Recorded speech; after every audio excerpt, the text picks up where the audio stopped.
Hey everybody, my name is Jennifer. This is Metatron speaking. I'm going to be going over a conversation that I had recently with Arlo, the silver mantid.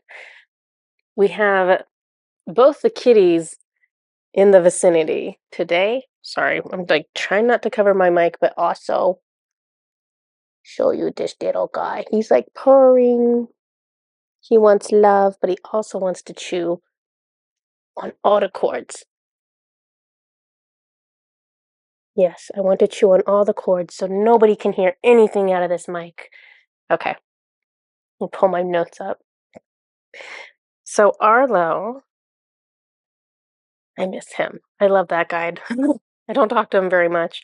Um, he had shown me previously, now that I think about it, I feel like I've told you guys this, but then part of me feels like I didn't. I don't know. Anyways, I'll just talk about it. He's shown me the ability that the Mantids have to do, like, it's like a healing procedure that they use by kind of weaving these really thin metallic golden strands, and they'll use it like um, outside of a chakra for like protection. Let me see what I have for my notes here. I've seen him use it inside the chakra. He showed me that these threads come from a tree that is native to their planet of Aldebaran. I thought they were using like the flesh of the tree. I don't know why, but I did. But he's like, no, it's like this sap that comes out of the tree. So it's almost like the tree is like pulling up these gold molecules out of the soil somehow, and it's ending up in the sap. And he shows me that, like the sap is like, it looks just like sap we have here, where it's kind of like thick and stuff. But he shows me, okay, you can like stretch it thin. So Arlo says it's actually stronger when it is pulled thin like this, but still very flexible. And so he like has his two little like hand equivalents out, and he's got all these like thin metallic gold strands in between, and so he's like moving them for me. Um, these cool and harden quickly once they are pulled thin, but as a golden mass of sap, it stays semi-liquid. And so I guess I'm like, I don't know why I did this. They probably made me do this. I touched the kind of a blob or a mass of sap that was on one of these trees, and I touched it. It was warm. And then I touched like the bark of the tree, and the tree itself was warm. It was like a human being. So I like I turned to Arlo and I was like, "That's freaky," and he laughed at me. Um, so he says there are small amounts of gold molecules in the sap, and they arrange in sacred geometry patterns as they cool. This is one of the reasons it is so healing, the gold, but also the built-in sacred geometry. We use these threads in a special weaving pattern, and then he showed me what that was. That is what we use over a chakra when it needs deep healing and protection. It's like sewing up a wound on a chakra instead of leaving it open to heal itself. Like getting stitches on earth, the threads dissolve when the healing is complete. So I said to him, but you can make these threads permanent too, because either he was telling me in the moment or I was like remembering. So Arlo says, you're remembering. It takes a lot of work, but protections can be woven into chakras or even body parts permanently. He's here right now. I feel him.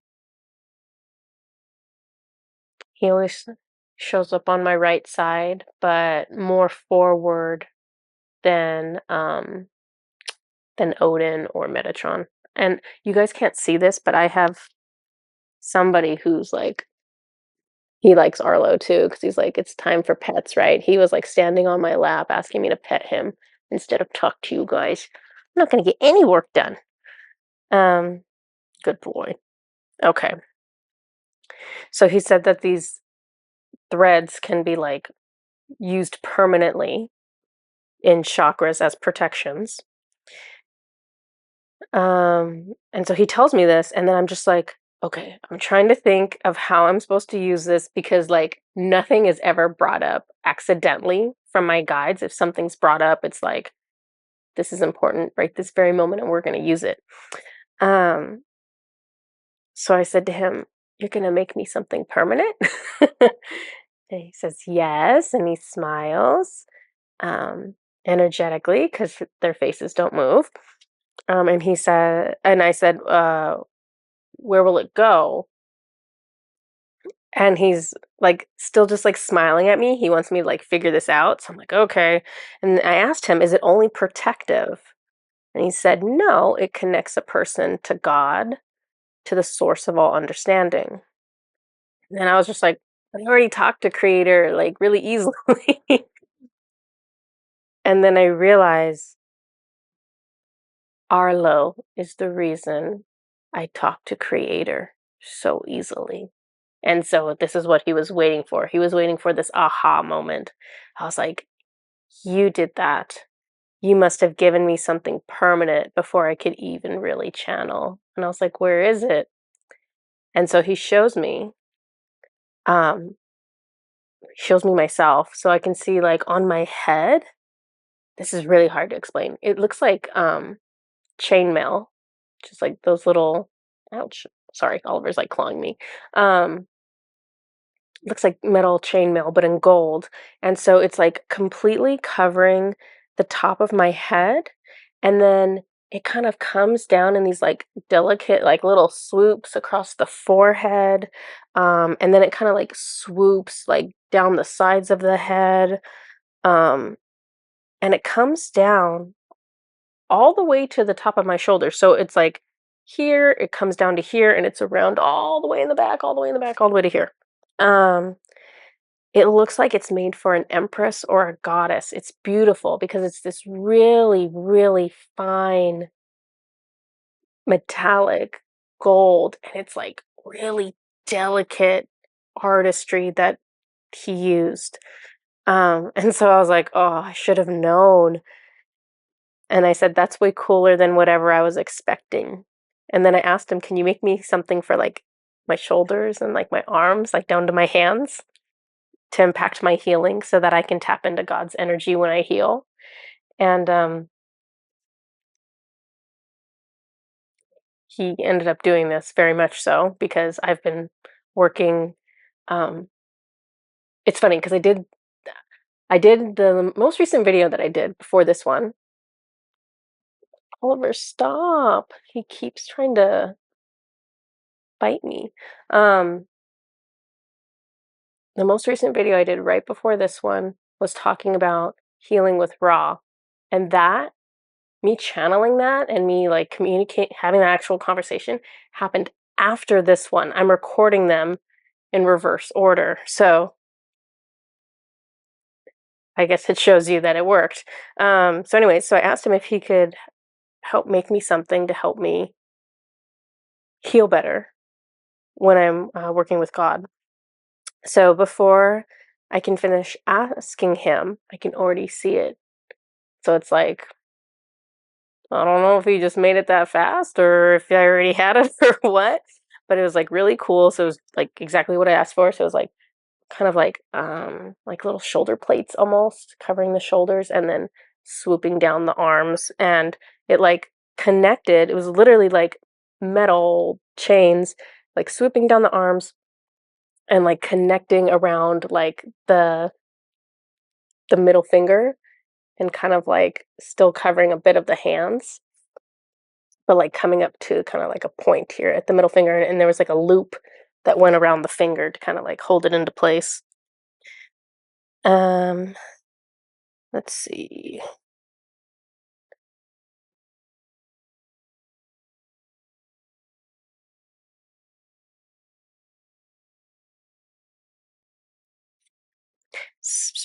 Oh, and then I was like, the so there was like all these little swoops of chains that were like under my arm, and so I was like being funny, and I was like, using it like it was a wing, just to like see the metal move on me. So I hugged Arlo to like thank him, and he like dances around with me for a second, like kind of like slow dancing or ballroom dancing, like kind of like that, just like playful though, like cheek to cheek. And so he's an incarnation of Metatron, so Metatron likes doing stuff like that too. Um, and so I can feel his energy, and he's like so safe and so loving, and it's like I adore him so much. But it's funny because I don't have any memories of him other than obviously this lifetime. I don't have memories of us before that. So I told him, I was like, I want to remember more. And he said, I can take you back to Aldebaran. So I'm reminded there was one other time when I first met him where he was trying to take me to Aldebaran to show me around, and I actually ended up getting a really gnarly um, energetic attack where I actually, like with my physical eyes, I remember seeing like this crazy oval portal of light that opened up right next to me, and then I got this like insane attack. So I never ended up going back and seeing that planet. So he shows me a planet that is dirt and rock, no plants, no water, no animals. And so I asked him, "Is this how it looks like right now?" And he says, "Yes." Um, and I said, "Your planet was taken over by cyborgs at some point, because if it looks like it's trashed like that, if there's nothing, if there's barely any life left, that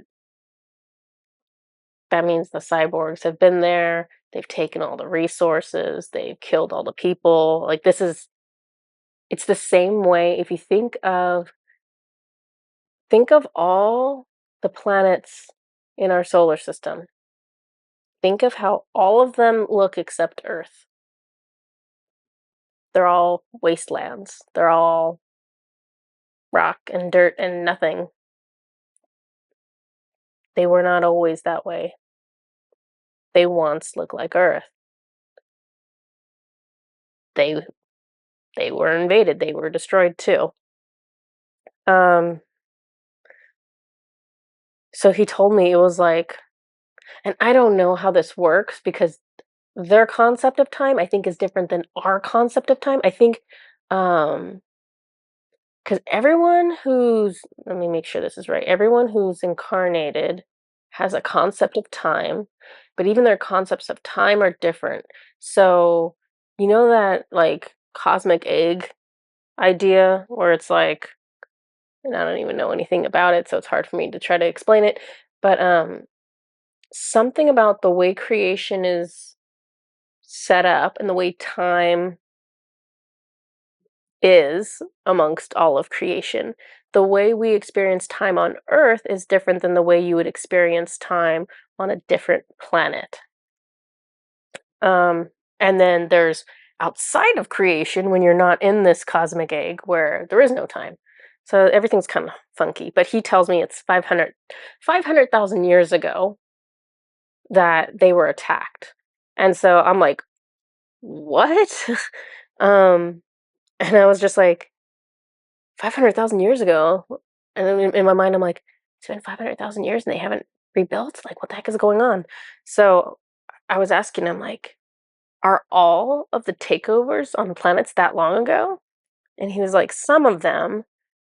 And he told me that um, the most recent attack from like the cyborgs and the reptilians to take over a planet was 55,000 years ago, and that it was on Elnath. So Elnath is the neighboring planet to the one Arlo has me on. Elnath is the planet of the golden Mantids. And so I'm having an argument with Arlo now. I was like, no. And he said, yes. And I was like, no. And he said, yeah. And we literally kept doing this. I was like, no. I was like, they can't attack Elnath. Elnath is in the sixth dimension. Like, I know what dimension this is in. There's no way that these low vibrational reptilians got into the sixth dimension.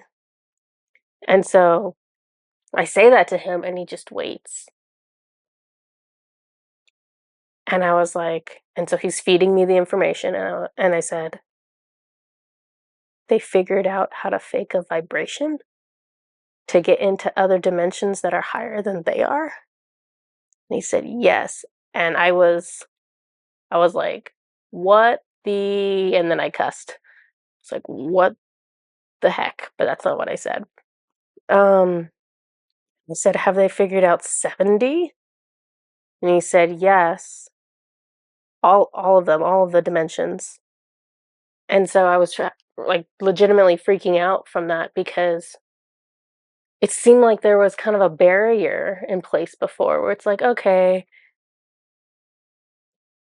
they're hitting up all these 5D planets, but there's no way they can get to like the 6 and 7D planets. Um, but just knowing that they have figured out the technology in order to make it into those dimensions, and like that's against nature. Like you cannot go into dimensions that are not your frequency. So this is like it's just very consistent with the cyborgs to just do everything that's very against what is natural. Um, so and it kind of freaked me out because um, the Andromedan galaxy is all in the seventh dimension. So definitely don't want them going there and destroying all of that. So I said to him, this is very bad. They could destroy every planet. And Arlo says that's why God made humanity, to stop them. And I was like, why do things happen so slow there? Why was the attack 500,000 years ago? What has been happening in all the time since then? And he was like, that's the equivalent time on Earth. Things happen more quickly here. Feels more like 50 years ago to us. So I was like, oh, geez. So I said, okay, that's why your planet hasn't been rebuilt yet, because you've had 50 years to try to recover from like complete annihilation, basically. And so he's like, that's correct. And then so I was trying to ask about it because he wasn't showing me pictures. Normally, everyone shows me like the video footage of what happened, and he wasn't showing it to me, which means he's telling me it was like un- unnecessarily traumatic. It would upset me. Um, so I asked him, were the Mantids enslaved? I know the answer, but I'm just trying to have him talk to me. And they received implants.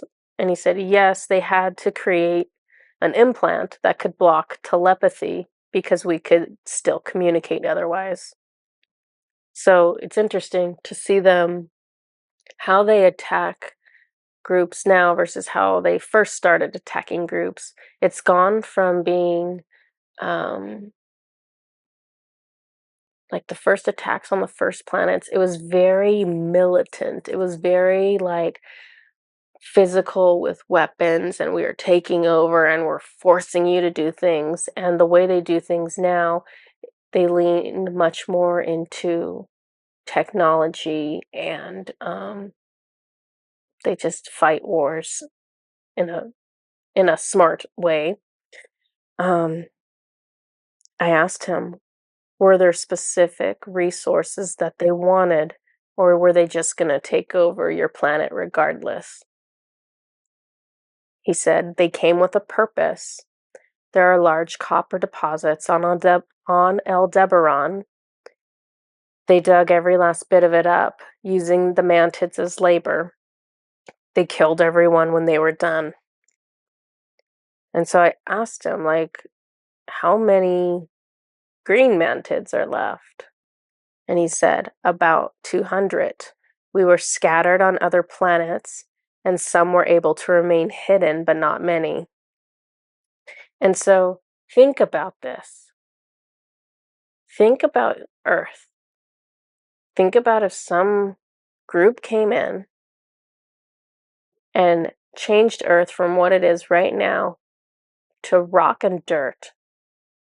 It's like almost like setting an atomic bomb off. Like you're just destroying everything. How many people do we have now? I don't even know. 8 billion? Imagine if you have 8 billion souls on a planet, and 50 years from now, I'm saying, how many of you are left? And they're saying 200.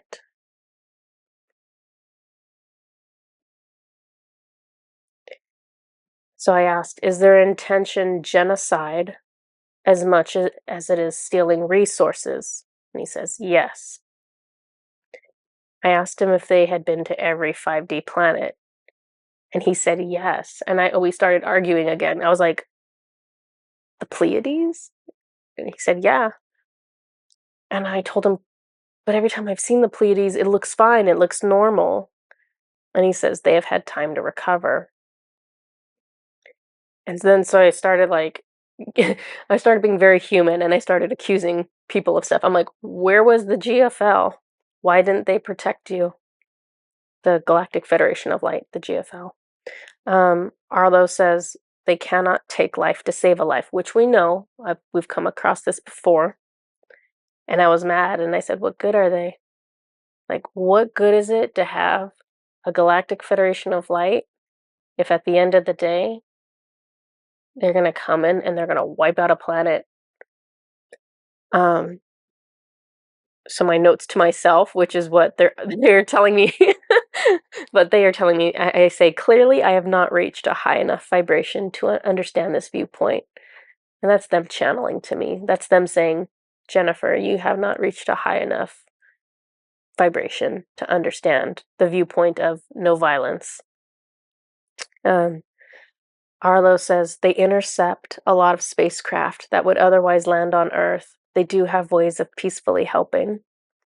And so I'm still mad. And so I'm like, does Ashtar, the commander of the Galactic Federation of Light, does he agree with these missions that he follows?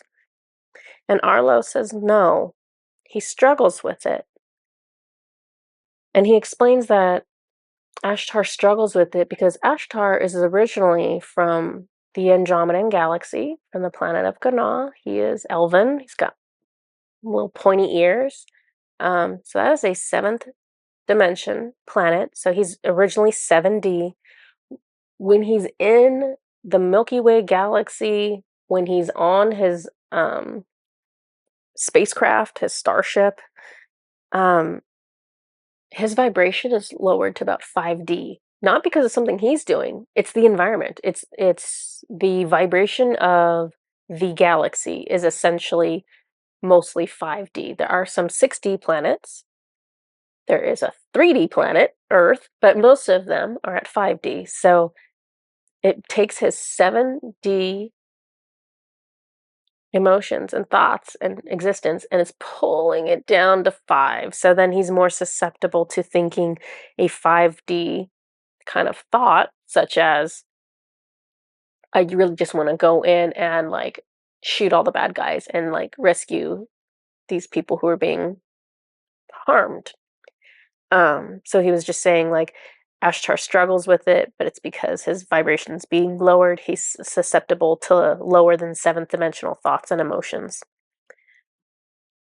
So then I start asking about my other guide, Kwamya, the blue skin, the one who's from Nakar, which is part of the Bootes constellation here, because his planet is not part of the GFL because they disagreed with the no killing, the no violence, they didn't agree with that. They're like, no, while you guys are saying no to killing, people are dying, we need to go in and rescue them. And so they parted ways with the GFL. So I asked, did Nakar help the Mantids by like doing these rogue missions and going to the planet and trying to rescue people? And he says, yes, they rescued many of the survivors, especially the ones that were able to hide. And then I asked, did the GFL rescue any of you? And he says, and then he starts talking about Elnath. When Elnath came under reptilian control most recently, They did peaceful missions to rescue those who were not yet captured. So I was like, what? I was like, so the GFL is behaving like Nakar now? And so I said, have they changed their policy? And he said, no, not their mission to be peaceful, but they have expanded how they will engage in times of war. And I asked him, and Nakar came to rescue the golden mantids from Elnath also, and he said yes. And I asked him, did any other planet or group come? He said no. Because basically, GFL is like,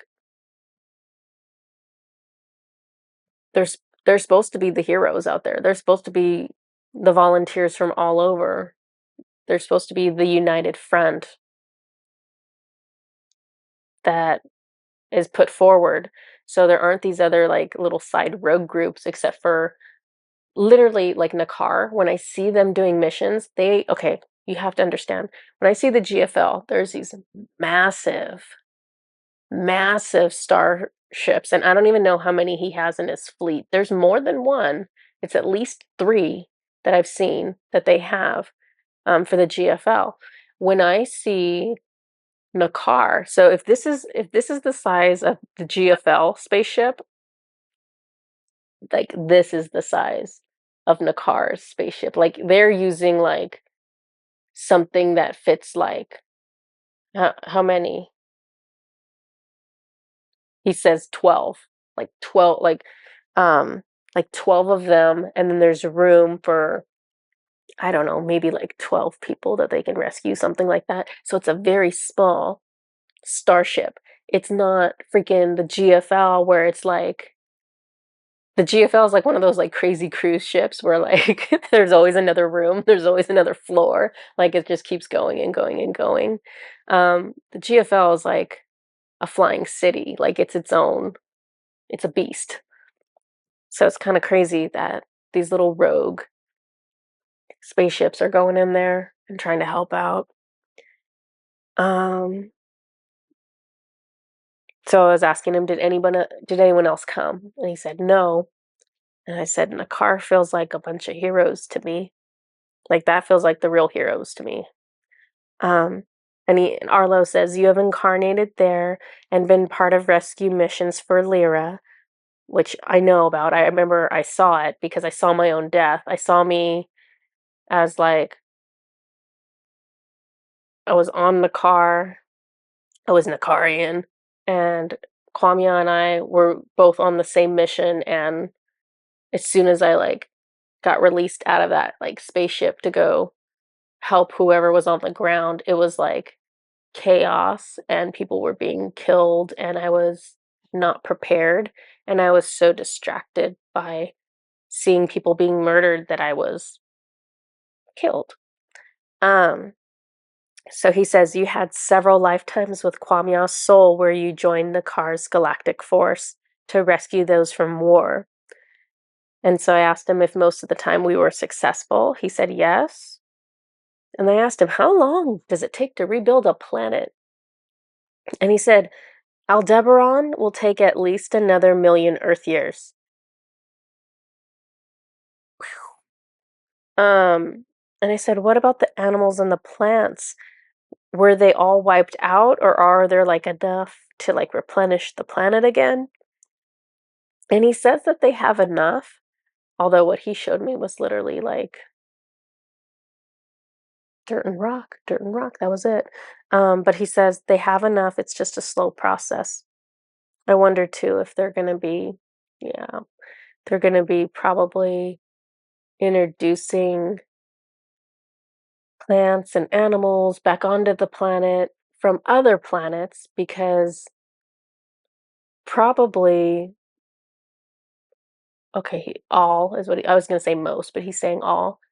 Everything, he's saying everything. So I thought this was just Earth. He's saying everything, all plants and animals and stuff that you find um, on a Milky Way planet, Milky Way galaxy planet, which is us, comes from another galaxy, because this is the newest galaxy. So it comes from Andromeda or one of these other galaxies that I don't know the names of yet. And they asked him, "What about the copper? There's no real way to get the copper back, is there?" And he said, "All of the copper ore has been taken, but there are still volcanic areas on this planet and traces of copper deep inside the land. Over time, copper ore can become available again." And so I said, "So nothing is irretrievably broken on Aldebaran?" Arlo says, "There is always hope. Patience is needed, but recovery is always possible." So this is what I have for you guys today. Hope you enjoyed it, and I'll see you next time. Bye bye.